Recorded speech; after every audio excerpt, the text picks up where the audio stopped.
వి gold trusted gold buyers తాకట్టులో ఉన్న బంగారాన్ని విడిపించి ఈ రోజు ఉన్న మార్కెట్ ధరకే కొనబడును. మరిన్ని వివరాలకు సంప్రదించండి 7710772020.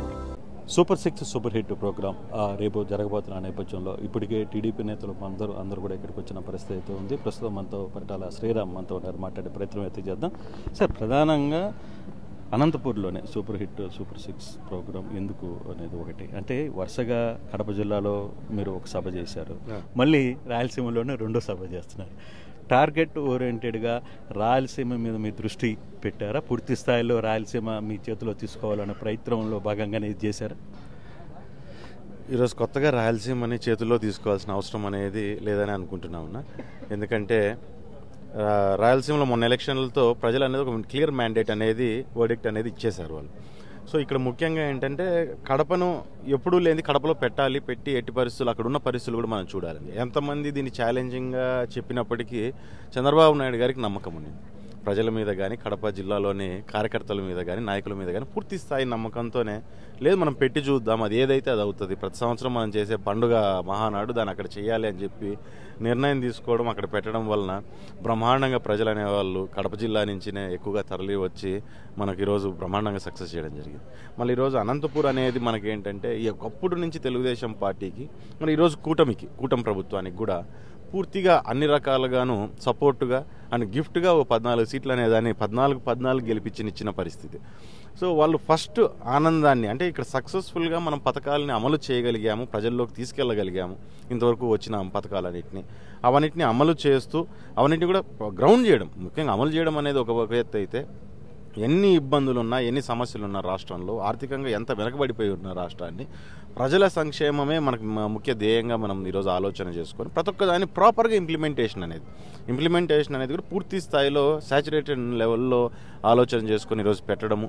మరి దాంతోపాటు ఎక్కడే కానీ ఆ పార్టీలు ఈ పార్టీలు వాళ్ళు వీళ్ళు అనేది ఎక్కడ అవకాశం లేకుండా ప్రజలందరికీ సమానంగా వచ్చేటట్టుగా చేయడం అనే దాన్ని ప్రజలందరూ రాష్ట్ర వ్యాప్తంగా ఆశిస్తున్నారు. మరి దాంతోపాటు ఆ ఆనందాన్ని ఎవరితో పంచుకోవాలంటే అనంతపురం జిల్లాతో పంచుకోవాలి అని చెప్పి ఈరోజు కూటమి నాయకులందరూ ఇక్కడికి రావడం, అనంతపురం జిల్లా వాసులుగా మేమందరూ కూడా పూర్తి స్థాయిలో హర్షిస్తున్నాం. అనంతపురం జిల్లాలో ఉన్న ప్రజలందరూ కూడా దీన్ని చాలా పాజిటివ్గా తీసుకొని మన కోసం మన నాయకులు మన దగ్గరకు వస్తున్నారు, ఏ రకంగా వాళ్ళ కష్టాల నుంచి ఈరోజు ఈ రాష్ట్రాన్ని కానీ మనల్ని కానీ బయటకు తీసుకొస్తున్నారు, రేపు పొద్దున ఇంకా తీసుకుపోబోతున్నారు అనే విషయాన్ని గుర్తుంచుకునేటట్టుగా మనతో పాటు కలుస్తున్నారని చెప్పి చాలా హ్యాపీగా ఉన్నారు వాస్తవంగా. అంటే బేసిక్గా వరుసగా జరుగుతున్న ఇన్సిడెంట్స్ రాయలసీమలో ప్రధానంగా ఈ మధ్య వరుసగా జరుగుతున్న పొలిటికల్ ఇష్యూస్లో కూడా కొంత ఫోకస్ రాయలసీమ మీద మీ అధిష్టానం చాలా సీరియస్గానే పెట్టింది అని మనకు స్పష్టంగా అర్థమవుతుంది. అంటే దీన్ని అగైన్ మనం ఇంకా దీన్ని వదులుకోకూడదు అనే ఒక బలమైన సాచురేషన్ పాయింట్లోకి ఖచ్చితంగా దాన్ని ఫిల్ చేయాలి అనే ఒక దీంట్లో ఏమన్నా ఉన్నారా? ఇది ఖచ్చితంగా అండి. రాయలసీమ అనేది ఎప్పుడు తెలుగుదేశం పార్టీకి కొంచెం బలమైన పట్టున్న ప్రాంతాలే, అందులో అనంతపురం అనేది ఇంకా పట్టున్న ప్రాంతం మనకు. సో క్యాడర్ అనేది గొప్ప నాయకుల్ని ఇచ్చింది ఇక్కడి నుంచి. రాయలసీమ అనేది తెలుగుదేశం పార్టీకి గొప్ప నాయకుల్ని ఇక్కడి నుంచి తయారు చేసి ప్రజల కోసం బీసీ వర్గాల్ని ముఖ్యంగా వాస్తవంగా చెప్పాలండి. సో నీకు మనం అన్ని వర్గాల్లో చూసుకున్న ప్రతి కమ్యూనిటీ నుంచి కావచ్చు, లేకుంటే ఇక్కడ ఉన్న పరిస్థితుల్ని బట్టి కూడా ప్రతి దగ్గర తెలుగుదేశం పార్టీకి మంచి నాయకత్వాన్ని, రాష్ట్ర నాయకత్వాన్ని కూడా ఇక్కడి నుంచి ఇవ్వడం జరిగింది. ఇప్పుడు మా చంద్రబాబు నాయుడు గారు కావచ్చు, లేకుంటే మనకి ఎన్టీఆర్ గారు వచ్చినప్పుడు ఇక్కడ హిందూపూర్లో గెలిపించి పంపించడం కావచ్చు, మళ్ళీ మిగతా బాలయ్య గారిని కూడా ఈరోజు పెద్ద ఆయన ఏ రకంగా చూసుకుంటున్నాం, అనంతపురం జిల్లా ఈరోజు బాలయ్య గారిని అదే రకంగానే చూసుకొని అంతే అభిమానంతోనే ఆయన కూడా ఆయన నాయకత్వంలో ముందుకు నడవడం కావచ్చు. సో ఒక పార్టీకి సంబంధించిన మెయిన్ ఫ్యామిలీకే కాకపోయినా పార్టీకి పూర్తి ఫ్యామిలీగా కలిసి వచ్చిన మిగిలిన క్యాస్ట్ల నుంచి కావచ్చు, మిగిలిన ప్రాంతాలు మిగతా జిల్లాల నుంచి కూడా వచ్చిన నాయకులందరినీ కూడా మంచి నాయకులను ఇచ్చింది.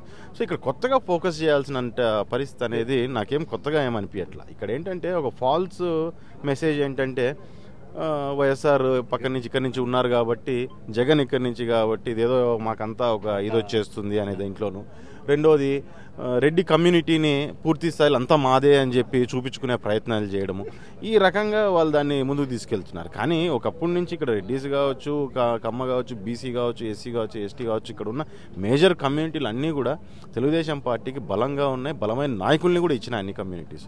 సో వాళ్ళు దీన్ని ప్రూవ్ చేసుకునే ప్రయత్నంలో ఈ మధ్యలో చెప్పాలంటే లాస్ట్ 5 ఏళ్లలోనో 10 ఏళ్లలోనో ఒక ఫాల్స్ ఇమేజ్ అనేది రాయలసీమ మీద పడింది తప్ప వేరేదేం లేదు. ఈరోజు రాయలసీమని పూర్తి స్థాయిలో డెవలప్ డెవలప్ చేస్తున్నారు. ఫస్ట్ చేసుకున్న డెవలప్మెంట్ని కూడా మేము కూడా చెప్పుకోవాల్సిన అవసరం ఉంది. ఈ 15 నెలల్లో ఇంత మేరకు సంక్షేమ పథకాలు ఇవ్వగలరు అని ఏమన్నా మీకు మొదట ఒక ప్లాన్ ఉందా? నిజంగా సక్సెస్గా ఇంత స్పీడ్గా 15 నెలల్లోనే ఇవన్నీ సూపర్ 6 చేయగలం అనే ఒక మీకు ఏమన్నా అనిపించింది అసలు? అంటే అప్పుడున్న పరిస్థితుల్లో చేస్తామో చేయలేమో అనే దానికంటే అంటే చంద్రబాబు నాయుడు గారి మీద నమ్మకం ఉండింది మాకు. ఆ నమ్మకమే మమ్మల్ని మేము చేయగలుగుతామని చెప్పి మేము గట్టిగా చెప్పుకోగలిగిన పరిస్థితి అనేది ఉంది. మరి దాంతోపాటు గతంలో చేసిన డెవలప్మెంట్స్ చాలా ఉన్నాయి. గతంలో చేసిన ఇప్పుడు అందరినివా కావచ్చు, లేకుంటే ఇక్కడ ఉన్న ప్రాజెక్ట్స్ అన్ని తీసుకొని వచ్చి ల్యాండ్స్ అన్నింటిని ఇరిగేట్ చేయాలనే ఆలోచనలో ఆయన రావడం జరిగింది. సో ఆయన విజన్ ఎట్లా ఉంటుంది అనేది అనంతపురం జిల్లా కల్లారా చూసింది. ఒక కియా ద్వారా కావచ్చు, ఒక అందరినివా ద్వారా కావచ్చు, ఇలా ఒక పారిశ్రామిక పరంగా కావచ్చు, లేదంటే రైతాంగం పరంగా కావచ్చు. సో ఆ విజన్ ద్వారా ప్రజలు నమ్మారు, మేము కూడా నమ్మాం. అండ్ ఆయన మా నమ్మకాన్ని ఎక్కడ ఒమ్ము చేయకోకుండా ఖచ్చితంగా అవన్నింటిని ఇంప్లిమెంట్ చేసి చూపించారు. ప్లస్ డెవలప్మెంట్స్తో కూడా ముందుకు వస్తున్నారు. అంటే ఇప్పుడు ధర్మవరం ప్రధానంగా గతంలో మీరు ధర్మవరం ప్రజలకి ఒక హామీ ఇచ్చారు. అంటే మీ తరఫున పరిటాల శ్రీరామ్ తరఫున ఒక హామీ ఇచ్చారు. ఎందుకంటే అక్కడ బీజేపీ ఉన్నా మీరు మీ అక్కడున్న ప్రాంతవాసులకి అక్కడున్న స్థానికంగా జరిగిన భూ కబ్జాలు ఇతర విషయాలు వీటన్నిటిలో కూడా సో తిరిగి ఏమన్నా వాళ్ళకి ఇప్పించగలిగిన పరిస్థితి ఉంది? లేదు నిజంగానే ఆక్రమణలు జరిగాయని 15 దినాల్లో మీరు ఏమైనా ఐడెంటిఫై చేయగలిగారా? ఖచ్చితంగా అండి ఐడెంటిఫై చేయడం జరిగింది. చేసిన దాంట్లో వారికి కూడా సపోర్ట్ చేయడం జరుగుతుంది. ఎక్కడైతే వారు ఆ రకంగా ముందుకు వస్తున్నారు, మాకు ఈ రకంగా జరిగిందని. ఇప్పుడు ఈరోజు ఇక్కడ రాప్తాడు కావచ్చు, అక్కడ ధర్మవరం కావచ్చు, ఏవైనా ప్రజల నుంచి మాకు ఈ రకంగా అన్యాయం జరిగింది, మాకు ఈ రకంగా న్యాయం చేయాలన్నప్పుడు పూర్తి స్థాయిలో వాళ్ళతో పాటు నిలబడడానికి మాకు గ్రౌండ్ స్థాయి శ్రేణులు కావచ్చు, లేకుంటే మేము కావచ్చు, మండల స్థాయి నాయకులు కావచ్చు, పూర్తి స్థాయిలో వాళ్ళకి సపోర్ట్ చేస్తున్నాం, చేసే మేము ముందుకు వెళ్తున్నాము. అండ్ రెండోది ఇకపైన అటువంటి తప్పులు జరగకుండడానికి ప్రయత్నం చేస్తున్నాం. చిన్న చిన్న అక్కడక్కడ జరుగుతున్నా కానీ మ్యాక్సిమం కంట్రోల్ చేయించే పరిస్థితి, ఎవరన్నా తెలియకో లేకపోతే తెలుసో తెలియకో జరిగే చిన్న చిన్న తప్పుల్ని కూడా మనం ఆ రకంగా పోకూడదు అనే దాని మీద ముందు ఒక చెడు వాతావరణం అనేది ఈ నియోజకవర్గాల్లో వచ్చేసింది. ఆ వాతావరణాన్ని ఫస్ట్ రూపుమాపి మనం న్యాయం చేసుకుంటూ మనం ముందుకు వెళ్లాల్సిన అవసరం ఉంటుంది. తోపుతుర్తి ప్రకాష్ ఇంకా 15 నెలల తర్వాత ఇంకా మీసం తీయలేదు, ఓడిపోయిన తర్వాత మీసం తీస్తాను అన్నాడు. నిన్నేమో ఆర్టీవీతో కూడా మాట్లాడుతూ మీసం తీసేస్తున్నానని కూడా చెప్పాడు. ఏ విధంగా చూస్తారు? నిజంగా ప్రకాష్ ఆ పని చేసే పరిస్థితిలో ఉన్నాడా? ఆయన చేసేస్తో పని అయిపోతుందండి అనిపించుకునే పని ఉండదు. ఒక సిన్సియర్ అడ్వైజ్, ఒక ప్రత్యర్థిగా చెప్తున్నాను, తీసి బారే ఎవడు నిన్ను అనే పరిస్థితి ఉండదు. నువ్వు తీసి బయటకు వస్తే నీ మీద ఒక అంతోగింత గౌరవం అనేది పెరుగుతుంది.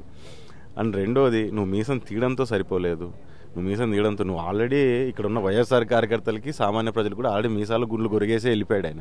సో ఇప్పుడు కొత్తగా ఆయన మీసాలు తీసినందుకు మాత్రం ఇక్కడ సాటిస్ఫాక్షన్లు చేసే పరిస్థితి అనేది ఉండదు. కానీ మీసం తీయడంతో పాటు ఓటమి నొప్పుకు నువ్వు చేసిన తప్పుడు పనులు కూడా మానుకో. ఈ రోజుకి కూడా మనం చూస్తున్నాం, ఎక్కడ చూసినా చెడు ప్రచారాలు, తప్పుడు మాటలు.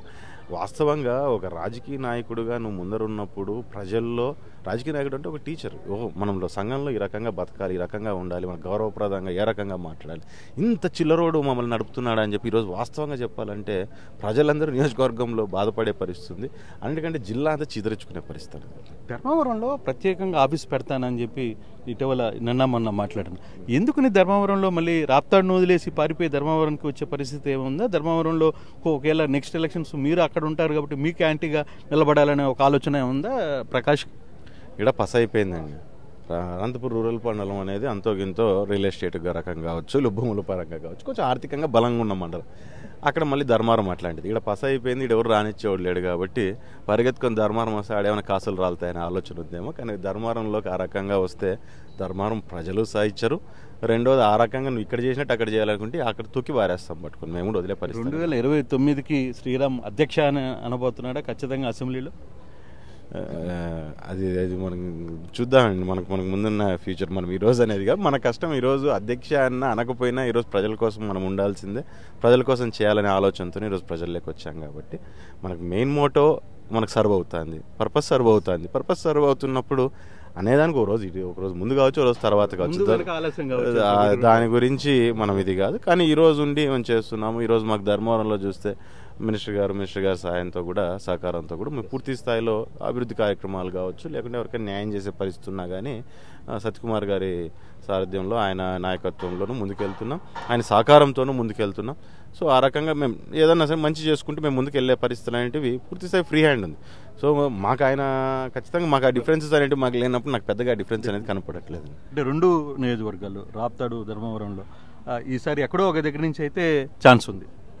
చూద్దామండి దానికి. శ్రీరామ్ చాలా క్లియర్గా అయితే చెప్తున్నారు. అయితే అనంతపూర్ కావచ్చు, రాయలసీమ కావచ్చు, టీడీపీకి ఎప్పటి నుంచో బలమైన ప్రాంతం ఇది. కాకపోతే మధ్యలో కొన్నిసార్లు మాత్రమే కొంత అవతల పార్టీకి వెళ్తుంది. కానీ ఇక్కడ బీసీ వర్గాలు ఎప్పుడు కూడా పార్టీ టీడీపీ వైపునే ఉన్నాయి. మేము రాబోయే రోజుల్లో రేపు జరిగే సభ కావచ్చు, లేకపోతే 2029 కూడా ఇదే హవాని రాయలసీమలో కొనసాగిస్తాము అని చెప్పి శ్రీరామ్ చెప్తున్న పరిస్థితి. ఓటు స్టూడియో తెలుగులో న్యూస్ కి ఫాస్టెస్ట్ యాప్ ఇప్పుడు టోటలీ న్యూ అవతార్లో జస్ట్ 5 seconds లో కంప్లీట్ న్యూస్. సోషల్ మీడియాలో ట్రెండ్స్ కి one stop solution. Live TV app voice search option తో ఇప్పుడే డౌన్లోడ్ చేయండి లేదా అప్డేట్ అయిపోండి. యాప్ లింక్ డిస్క్రిప్షన్ లో ఉంది.